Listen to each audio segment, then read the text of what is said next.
The Haason Reddick situation is a wild one. How did we get here? What could happen? Could there be a trade? We're going to break all of that down for you here today on the Locked On NFL Scouting Podcast.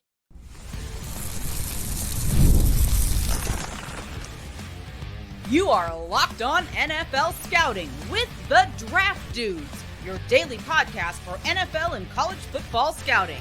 Part of the Locked On Podcast Network, your team every day. What's better than this? It's guys being dudes here on the Locked On NFL Scouting Podcast. We're the Draft Dudes. I'm Joe Marino from Locked On Bills. He's Kyle Krabs from Locked On Dolphins. And we are your NFL experts here with you daily to talk team building across the league on the Locked On NFL Scouting Podcast with the Draft Dudes, part of the Locked On Podcast Network, your team every day. Want to issue a big thank you, shout out, and welcome to our everydayers. Those of you who never miss a single episode, we appreciate y'all being here very, very much. Today's episode is brought to you by LinkedIn. LinkedIn Jobs helps you find the qualified candidates that you want to talk to faster. Post your job for free at linkedin.com/lockedonnfl. That's linkedin.com/lockedonnfl to post your job for free. Terms and conditions apply. Joe, we already spoiled this in the pre-show, but are you going to order Will Levis's mayonnaise perfume? Cologne. Mayonnaise cologne. I can't believe it's real, man. I can't believe it's real. And the disappointing part of what's happening here is that, I don't know, just a few minutes before we went to hit record. Yeah, you found it. I stumble into this because Schefter tweeted it out, right? So I get the alerts when Schefter tweets something. And I'm like, dude, what the is this? And you had this all queued up for for everybody to enjoy you discovering Will Levis's mayonnaise cologne live on the, or not live on the air, but live during the recording and getting your live response to it authentically. And Schefter ruined it. So between that and pretending like, hey, how many depth charts have you seen with or? Thing. Have you seen it? Have you seen any depth charts? I've seen a few this year that have or in it. I know. Adam Schefter. Adam last year never seen it before in his life. Adam, okay. August Adam Schefter's on my list. I got questions about this perfume stuff, man. I mean, first of all, what a weird video. Second of all, is there any market in the whole world for fragrances, for mayonnaise flavored fragrances you're gonna like wear around? Nobody wants that. There's not a single piece of demand for this. There's a scented candle for everything, though. That's a lot. Okay, first of all, yes, but is it? Spray this on your person? You're just gonna go walking around smelling like light up a mayonnaise is a repulsive smell. Let the aroma soak up your whole house. It's absolutely a repulsive smell. Mayonnaise is. Mayonnaise? It's You're not a mayonnaise terrible person, though. Right, but it smells so bad. Would I ever wear mayonnaise cologne? No. I would not. Is this supposed to be taken seriously? Has Will Levis reached that level of like relevance as a player? I know he's the starting quarterback for the Titans, and I like Will Levis. I hope he's very successful. Dynasty owner of Will Levis. I hope he's great. But is he moving the needle here for whatever production goes and costs go into this? Is anybody buying this? Does anybody want this? Will Levis, number 8, Parfum de Mayonnaise, opens with a bright burst of tart lemon that provides a refreshing and clean introduction. At the heart of the fragrance lies a creamy, daring mayonnaise accord, offering a smooth and complex heart. Parsley adds a fresh herbal element reminiscent of a well-prepared dish. And of course, this fragrance would not be complete without subtle coffee undertones reminiscent of Will's signature mayonnaise-infused caffeine beverage. Nobody wants that. Not a single person wants that. A sensual musk base weaves through the composition, evoking physicality and charisma. Finally, we finish off with a comforting, creamy vanilla finish that is equal parts inviting and intriguing. Parfum de Mayonnaise, Will Levis, number 8. Shame on you if you purchase this. It is available for no. Oh, it's already sold out. How? The joke is on you. The Scent of Greatness will be restocked tomorrow at 10 a.m. Eastern Standard Time. They made 10 bottles. Drop sold out. And Joe Marino said there's no market. There should not be a market for this. Should not be. There It's should be a repulsive. market for Haason Reddick. Brother, what a friggin' transition that was. Are you kidding me? Speaking of things that should be in demand and people care about, how about a great pass rusher like Haason Reddick? Okay. Good Lord. And oh man. So- All right. So it was ruined and we still win 5 minutes. Yeah. All right. Haason Reddick has formally requested a trade from the New York Jets 6 months after formally requesting a trade and receiving a trade to the New York Jets. The Jets have kind of come out with a formal statement saying, kick rocks, we're not trading you. Haason Reddick wanted a new contract. The Jets made him a contract offer before they traded for him, and he declined it, and they still traded for him with the understanding that there would be continued negotiations around his contract. It sounds as though there has been no new offers to his contract, and the Jets are totally committed to just letting him play at least some of this year out on the last year of his current contract, which is scheduled to pay him $14.25 million in base salary throughout the course of the season, minus the fines. Joe, what else you got for how we got here? Well, it feels like this entire thing is rooted in a lack of trust that has now been created on both sides of this. I thought Diana Rossini put together a great narrative on the situation that breaks down everything that we need to know. Kind of hit some highlights of this. The Jets traded for Reddick knowing he wants a contract adjustment. All teams interested in trading with the Eagles were told of that. The Jets made a below-market offer before the trade, which Reddick turned down. The Jets moved forward with the trade without a deal in place. The Jets never made a new offer on a long-term extension because they say they were informed by Reddick's camp that he would play under his current contract. That is not the player's position. Reddick's camp believes the Jets said they would do a deal and trusted this would get done by camp. A few weeks ago, the Jets called and said they would be willing to rework the current deal if he showed up from the player's side. That's not what they agreed to before the trade, so he didn't show up. And now we have trust issues across the board. This is insane. And of course, like you said, the Jets came out. Joe Douglas said, kick rocks. We have informed him that we will not trade him. He's expected to be here with his teammates, and he will continue to be fined per the CBA if he does not report. Since trade discussions back in March, we have been clear, direct, and consistent with our position. Our focus will remain on the guys we have here as we prepare for the regular season. So he's accumulating $50,000 per day fines. He's over a $1.7 million in counting. That money cannot be waived. He's on the brink of now forfeiting game checks. And it's a sticky situation. And then, of course, the crazy part of all this is the Jets let Bryce Huff walk in free agency. He's a good player, signs with the Eagles for what is going to be less than whatever Haason Reddick's going to get on this new deal. So just bad business by the Jets here, for sure. Do you what's more likely? He gets traded or he gets a new contract? I know it's kind of putting the cart before the horse for the rest of the show, but like we're going to explore both opportunities and go from there. But this is one of those really odd circumstances where the team feels that they have leverage because you have to play to accumulate tenure. And the player feels he has leverage because he's already this far in with the money. Right? It could be one thing if you were staring down starting to collect fines.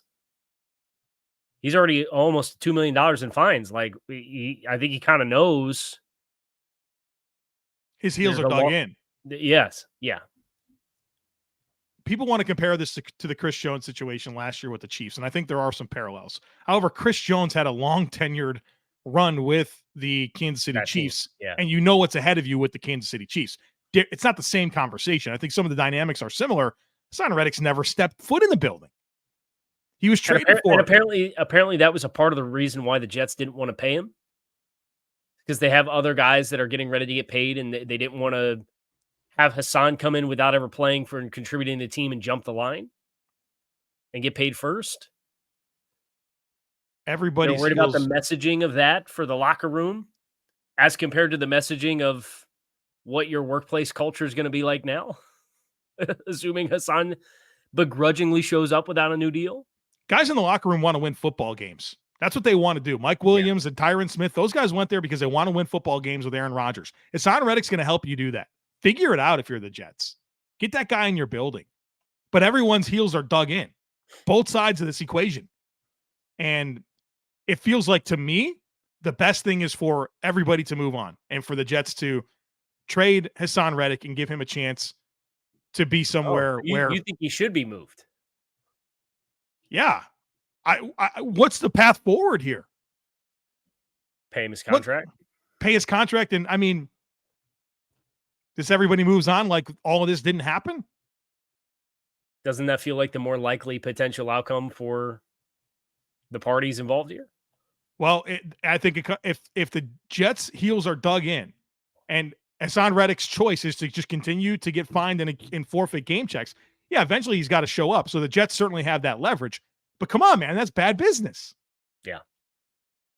So the reality is he is underpaid. He is entering his age 30 season. There's a lot of dynamics in play for new contracts. So coming up on the other side of it, Kyle and I are going to break down what a new contract for Haason Reddick should look like. And then if the trade piece does come, we got ideas for that as well. Folks, be sure to stick with us. Passion, drive, and patience, the formula for winning championships, is also what keeps your ride or die alive. eBay Motors has everything you need to maintain your vehicle and level it up to peak performance. Superchargers, roof racks, exhaust kits, LED headlights, and more. Whether you're into speed, power, or style, eBay Motors has you covered. With over 122 million parts for your number one ride or die, you'll always find exactly what you're looking for. And with eBay Guaranteed Fit, your part is guaranteed to fit your ride every time or your money back. Because with eBay Motors, you're burning rubber and not cash. With all the parts you need at the prices you want, it's easy to make your car the MVP and bring home huge wins. So keep your ride or die alive at ebaymotors.com. Eligible items only. Exclusions apply. eBay Guaranteed Fit only available to U.S. customers.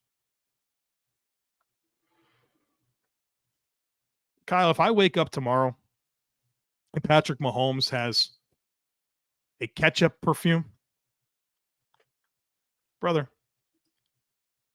like, would that make more sense to you than this Will Levis thing? No, because Will Levis had the mayonnaise deal going back to college. If you were Will Levis and you were approached about a men's fragrance that said, you pretend you're Joe Marino, starting quarterback of the Tennessee Titans. Yeah. What would your fragrance be? Your question wasn't what I was expecting there. I thought you were going to put me in the exact scenario. Would I do the mayonnaise fragrance? No, because I wouldn't. What would your I would try to find something that smells good. Okay, no, I wouldn't. I love chicken wings, but I'm not going to have chicken wing flavored perfume. That's going to sell. I'm not going to do that because that's a ridiculous idea. I'm going to say, hey, you want to make a fragrance? Let's find something that we like that I want to put my name on. Buffalo. Yours would be buffalo sauce because you're a big wings guy. Yeah, but I'm also telling you that Bar Bill can kick rocks and Frank's Red Hot can kick rocks. I'm not doing that. We're going to make everybody reply in the comments and let us know if you would buy Joe Marino's buffalo wing. They're going to say yes, Kyle. What's yours? Let's put you on the spot. What's yours going to be? We'll get into that in segment 3 because we need to get back on track here. Stick around. I guess here's the thing that I have a hard time with the New York Jets and not doing a contract with Haason Reddick. They've kind of positioned themselves in a window to compete with Aaron Rodgers and some of the older talent that they brought in, Tyron Smith, guys like you mentioned, Mike Williams. Do you know where the New York Jets, rank in the NFL in current cash commitments for 2025? No. Do you know where they rank in 2024? I know their cap space, but I know that cash is different. So their cash current commitments this year ranks 26th in the NFL. Their cash commitments for 2025 rank 28th in the NFL, and their cash commitments for 2026 rank 31st in the NFL. You don't have a lot of money long-term invested in anybody. Now, you're going to have guys that you have to pay because you had this spectacular draft class in 21 with Sauce Gardner and Breece Hall and Garrett Wilson and outstanding draft class. Props. But is that really? Like, what is the apprehension here about a long-term contract for a player, even if it's a 3-year contract? Yeah. To lock a player in and avoid this entire stink when you're in the bottom quartile, shout out Jim Irsay, of all teams in cash committed over the next 3 seasons. Shouldn't be hard. It should not be hard. Right. So Haason Reddick entering year 3 of his 3-year, $45 million deal. None of his 2024 salary is guaranteed. Over the last 4 seasons, Haason Reddick in 4 seasons has tallied 50.5 sacks and 13 forced fumbles. Seems good. He's been one of the most productive defensive playmakers in the entire NFL over the last 4 years. And so I understand his position for wanting a new deal. Right now, at $15 million APY, he's down there with Uchenna and Nwosu and Carl Granderson. Slander. He's for below Uchenna. Bryce Huff. He's below Alex Highsmith. He's below Harold Landry.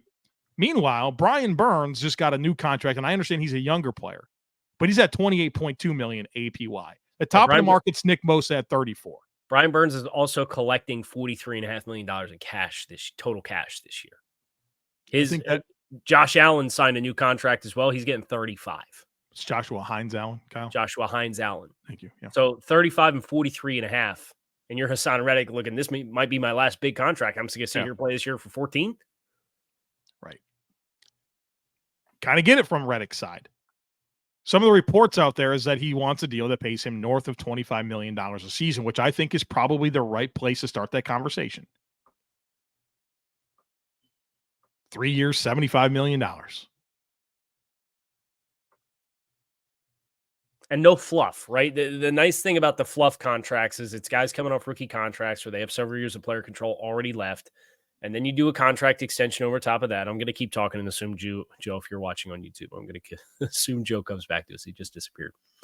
But those rookie contracts, they have several years left of rookie contract control. And then you could do a new extension over top of that. Maybe put a lot of non-guaranteed money on the back end of the year. So it kind of increases the total number. Reddick, you really don't have that luxury because he's in a contract year. He's 30 years old. You're probably looking at a 3-year deal anyways, compared to some of these 5-year deals that other guys get. So there's not a lot of room for fluff in this deal. Welcome back, Joe. Thank you.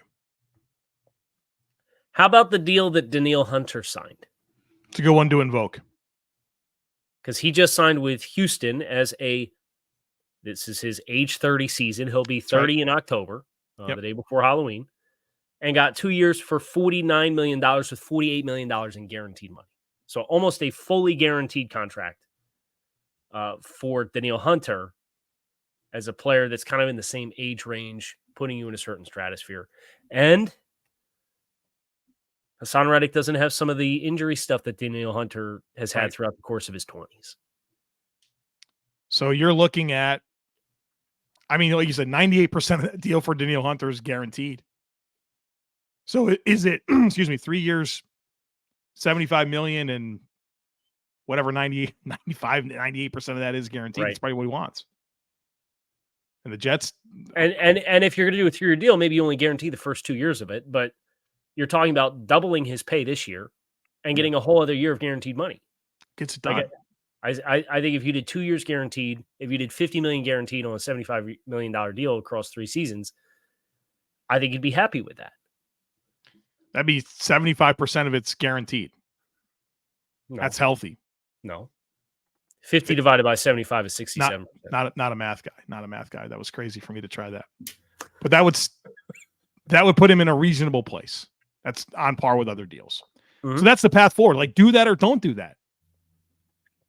And if you don't do that, then you're in a situation where you hold his feet to the fire and he shows up and there's a reluctance. I want buy-in if I'm, you know what I mean? Like, I want this to work. That's the scariest thing is if you're going to sit here and you're going to play hardball with Haason Reddick and force him to show up, I think the whole league, with how public this saga is, if Haason Reddick shows up for half the season and plays like garbage, everybody's going to know why. Right. That doesn't help him in his quest to get the deal he wants, but well, I don't think it would be overly restrictive in somebody else giving him a contract that's in the market. And that's honestly, it's worse for the Jets to give up a future 3rd round pick that could be a 2nd round pick, depending on his production. And if he holds out half the season, he won't meet the conditions because he has to play, 67% of the snaps and have 10 plus sacks for that 3 to become a 2. But you've already traded a 3. Yeah. But like with how public this is, if he does hold out half the season and then shows up and plays bad, I don't think the rest of the league's going to look at Haason Reddick next year and be like, oh, we can't pay him big money because he played bad with the Jets. Everybody's going to know why he played why he played bad with the Jets. Right. Okay. So that's a contract piece. Now we got to get into the trade piece. If he's traded, what teams make sense? I know I have a bunch. I'm sure Kyle has a bunch as well. Plus, we got to get Kyle's perfume fragrance on the other side of it. Be sure to stick with us. When you're hiring for your small business, you want to find quality professionals that are right for the role. That's why you have to check out LinkedIn Jobs. LinkedIn Jobs has the tools to help you find the right professionals for your team faster and for free. LinkedIn isn't just another job board. LinkedIn helps you hire professionals that you can't find anywhere else, even those who aren't actively searching for a new job, but might be open to the perfect role. In a given month, over 70% of LinkedIn users don't even visit other leading job sites. So if you're not looking on LinkedIn, you're looking in the wrong place. On LinkedIn, 86% of small businesses get a qualified candidate within 24 hours. So hire professionals like a professional on LinkedIn. Post your job for free at linkedin.com/LockedOnNFL. That's linkedin.com/LockedOnNFL to post your job for free. Terms and conditions apply. I can be honest, I don't think I have one. I've been thinking about it for you. I have 2 candidates. Okay. I'll take whichever one I like best out of the 2 that you have. Okay. Well, I think the leader in the clubhouse is some flavor of C4, right? Like this is. Yeah, but how do you make a scent of something that's just scented after it's already flavored after something? I don't know. Kyle, we're making mayonnaise perfume. I think anything's on this table. Is popsicle Hawaiian pineapple flavor. Is sure. So you could pick your favorite. I don't know. I've seen you go with the pink flavor. Starburst. You know, I really don't like the Starburst one. Okay. Well, I've seen that happen. They're just sold here.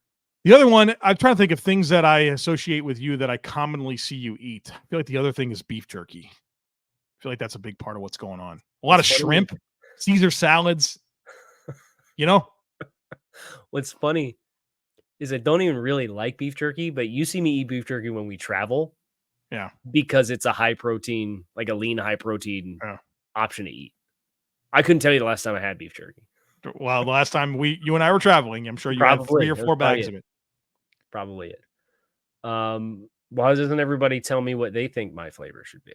Oh, yeah. YouTube comments are going to be busy and popping. There's going to be some people that are going to say celery. Perfume brainstorming. Let's see how good our listener base knows us, I guess. All right. Teams that could trade for Haason Reddick. We should probably start with the blacklist, right? AFC East teams, they're not going to trade him in division. It's not going to happen. It's a shame. Right? I know a team that would like to have him. I'm sure you do. I don't know how it works, but I'd like to have him. I think this would be one of those rare instances where like you would maybe take a little lesser compensation to send him back to the NFC. Which is interesting because my 3 top destinations are all NFC teams, and I didn't even really think that through in terms of. But I'm just thinking if I'm the Jets and I have this nuclear situation and I'm trying to compete, I don't want to give somebody this piece. So that would be from my perspective, kind of where I would kind of cut the field in half right off the jump. I tend to agree with you on that. My favorite destination, team with a lot of cap space. It's a really good team. It's the Detroit Lions. Yeah, it can't happen. It should. I mean, like if I'm the Lions, I'm getting this done. Marcus Davenport doesn't stop me from pursuing Haason Reddick. Plus, John Comiskey, he's on the He's on the pup list, I'm pretty sure. Yeah, he had a potentially season-ending injury already. Yeah. So we have Aiden Hutchinson, Josh Pascal, James Houston, Marcus Davenport. Yeah, we got cap space. We're going to do that. I get that done yesterday. That'd be a big problem. Right. And the thing about Detroit that makes them such a good fit, too, is they have long-term cap space. Despite the fact that they're paying Goff and Sewell and Amon-Ra, they got a young nucleus of a team. A lot of the nucleus of their team is players that has been drafted in the last 3 years. Yeah.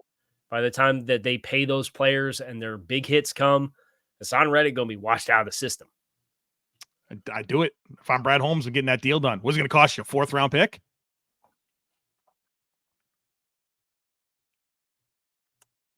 Maybe a 4 with a condition for 3. And just sure. Get greedy and be like, go right ahead. Send it in, Joe Douglas. That'll work for me. I mean, well, you know what I mean? This would be the no-brainer of the century. Yeah. Who else you got? Tampa Bay Buccaneers. I think they have a more dire need, right? Oh, absolutely. An even more dire need than Detroit. Absolutely. You're hoping that it comes together this year for Tryon Shoyinka. I mean, Yaya Diaby is a good-looking young player, but come on. Haason Reddick becomes the best pass rusher on this team immediately. Another team that I have in mind that I don't know that they're in the right position of their life cycle for it, but they're such a weird team to begin with. It's the Arizona Cardinals. But the Arizona Cardinals are a team that is absolutely rebuilding, but absolutely doing so with a paid quarterback. And Jonathan Gannon obviously knows Haason Reddick from their time together with the Eagles. Right. And certainly a weird situation with him coming full circle with the team that drafted him. But, I mean, this is John Gannon, Monty Ossenfort. This isn't the clown show that was with Steve Keim. So I think they're a team, like when I look at Arizona, they look like a team to me that needs to get some players, man. Yeah. Get some players. So they've done the hard part, or not the hard part. They've done the foundational work with all the drafting the last 2 years, and they've drafted by volume. Mm-hmm. And now it's, okay, who can we provide as ancillary players around, not ancillary players, but how can we supplement what we've invested in young players with players that can kind of serve as centerpiece players? I think that they need young guys to emerge to do that, or they need to be proactive and go out and get a few guys and take advantage of. If every player that they drafted in the last 2 years hits, the first time they'll have salary cap issues with that is what, 6 years from now? Yeah, brother. It's going to be a while. Yeah. So go out and get some expensive guys. How about the Chicago Bears? Next on my list. Yeah. Great call out. That's a team that has a coaching staff that should feel an urgency to win. Mm-hmm. They have a quarterback in year 1 of a rookie contract. They have already shown an appetite for being aggressive. They have done the thing that we just got done saying the Chicago Bears need, or the Arizona Cardinals need to do, which is they drafted by volume, and then they went out and they got Montez Sweat at the trade deadline, and then they traded for Keenan Allen, right? Haason Reddick and Montez Sweat be a problem. Yep. And Chicago desperately needs another pass rusher to emerge on that front for them. Yeah, DeMarcus Walker, Don Robinson, Austin Booker, Jacob Martin. Yeah. Go and Haason Reddick would be, but Haason Reddick and Montez Sweat would be a freaking problem because they got a pretty solid secondary behind it too. Yeah, and you got look their whole strength of their team. Lions and Packers are in that division, brother. You want to start being a real thought there? Haason Reddick. Chicago's currently slated for the 10th most cap space in 2025. Not a bad spot to be. Falcons are another team that comes to mind. They just don't have a lot of money to work with. Right. They'd have to figure that out. I mean, they could certainly use him. You know, it's a shame if they probably would like to have about $160 million back or whatever it was for a quarterback contract when they drafted a quarterback. Lorenzo Carter, Arnold Ebiketie, Zach Harrison. Come on. Nice to have a few bucks. I don't think Ebiketie's going to turn into a thing. All the more reason to consider Haason Reddick. If you did think about the AFC, like the Titans pop for me That would feel very on brand for their offseason, right? They have said caution to the wind. We're going to be aggressive because we want to try and flip this thing around because we think we can win. Yeah. Yeah. I mean, maybe Baltimore. I know Baltimore's like kind of up against it with some cap, but and they're certainly counting on Owe and Ojabo to take big steps. And Van Noy's a nice player, but he would work for me. But again, they might want to send him to the NFC, and I think there's plenty of candidates. I think Chicago's my favorite fit. More than Detroit? Yeah. Because you feel like there's more urgency for Chicago. Like you're excited about Detroit, but the urgency for Chicago. I think Detroit would be a nightmare scenario for like how well it would potentially work. Yeah. But I think like if you add in like the team motivation factor to have the urgency to do it, I think Chicago's the one I look at. Like, yeah, that they should really be in on this. What's the conclusion here?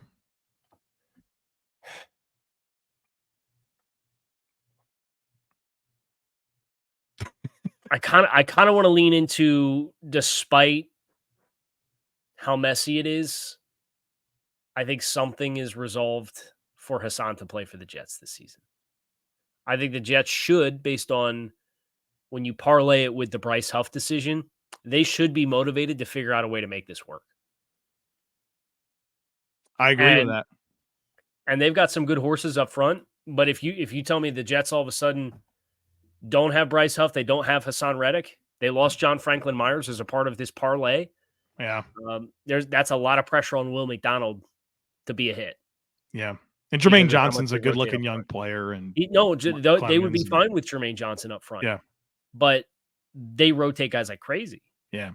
And I would look at their edge group without Haason Reddick this season and say, hey, you maybe look a little thin here. Now, has Ngakoue signed anywhere yet? I don't think so. I think that could you pay Ngakoue $10 million on a 1-year deal to be a one-year player to plug into that spot and move on from Reddick and flush the toilet if you need to? And then it's like, well, we saved an extra $4 million, but we've lost a 3 that's now going to be a 4 coming back. That's your hedge.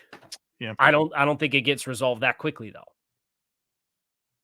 Because Hassan's Yannick's probably going to sign somewhere before too long. Right. So we shall see. Very messy, which makes for some good conversation. So we appreciate the messiness from that standpoint. To give us a great show here on August 13th. That is going to do it for us here today on this episode of Locked On NFL Scouting. You can find us on YouTube or wherever you listen to your favorite podcast. Make it a great rest of your day. We will be back to talk to you all again tomorrow. Hope to see you then.